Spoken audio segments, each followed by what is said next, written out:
The Adventures of Peter Rabbit and Benjamin Bunny.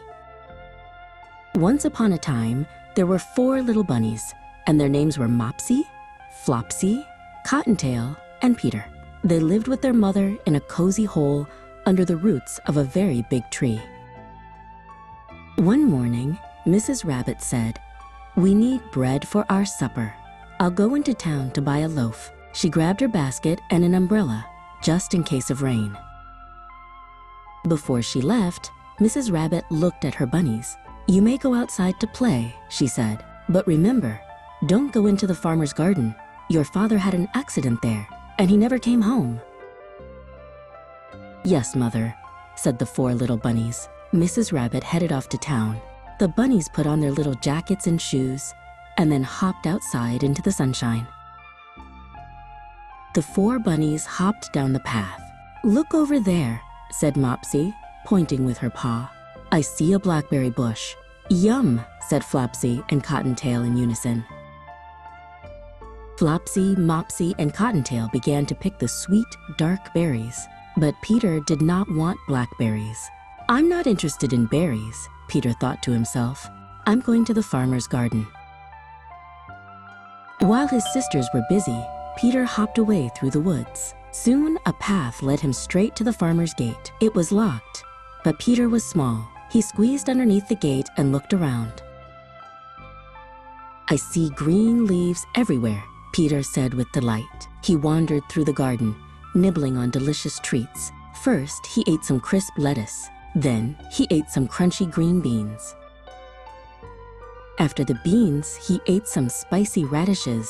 "These vegetables are wonderful," said Peter. "I think I'll eat some more." He felt quite full, but the garden was too tempting to leave. Then, feeling a bit sick, he went to look for some parsley. As he hopped around a corner, Peter gasped. There, on his hands and knees planting cabbages, was the farmer. The farmer gasped, "A rabbit!" He jumped to his feet. Peter didn't wait for a second invitation. He turned and ran as fast as he could. The farmer grabbed his rake and chased after him. "Stop, thief!" cried the farmer. The farmer swung his rake at Peter, but missed. Peter ran with all his might, his heart beating fast. He was so scared that he lost one shoe near the cabbages, and he lost his other shoe near the potatoes. Without his shoes, he ran even faster, but he had forgotten the way back to the gate. Suddenly, he ran straight into a gooseberry net. The big buttons on his new blue jacket got caught. "Help!" cried Peter.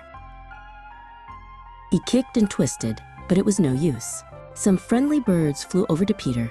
"Don't give up," called one bird. "Keep trying to get free. Take off your jacket," shouted another. Peter stopped crying. Quickly, he wriggled and slipped out of his jacket, leaving it behind. Now he was free, but the farmer was still chasing him. Peter ran away fast. "Get back here," cried the farmer. Peter dashed into a tool shed and leaped into a watering can. Splash! It was a bad choice, as the can was filled with icy water. "Brr!" shivered Peter. The farmer rushed into the shed. "Where is that rabbit?" he said. Peter shivered in the cold water. He heard the farmer moving things around, searching for him. "Where are you, rabbit?" muttered the farmer. His footsteps were getting very close. "Uh-oh," whispered Peter. He felt a tickle in his nose. The tickle grew worse and worse. Peter couldn't hold it in. "Achoo!" he sneezed. "Aha!" cried the farmer, who was right beside the can. Peter jumped out and ran for his life. The farmer chased him for a little while, but then gave up. Now Peter was completely lost. He saw a mouse, but she ran away. He saw a cat watching fish in a pond, and he quietly slipped away. "I must find the gate," said Peter. Scritch, scratch. Peter heard a noise. He climbed onto a wheelbarrow to see over the plants. He saw the farmer working in the onion patch. And then, beyond the farmer, Peter saw it, the gate. Peter shot across the garden. The farmer saw him and gave one last chase. "Stop, rabbit," he yelled. But Peter was too fast. He squeezed under the gate and didn't stop running until he was safe in his hole under the big tree. The next day, Peter was resting when his cousin, Benjamin Bunny, came to visit. Benjamin saw Peter wrapped in a handkerchief. "Peter," said Benjamin, "what happened to you? Where are your clothes?"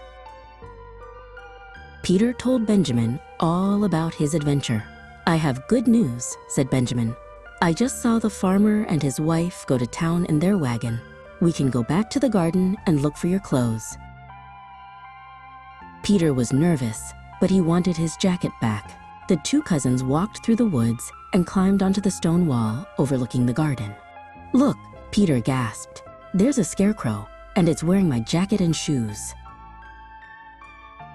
Benjamin bravely slid down into the garden, and Peter followed. They crept up to the scarecrow and retrieved Peter's jacket and shoes. With his clothes back on, Peter felt much better. The two cousins filled a handkerchief with onions for their aunt and hurried home just before the farmer returned.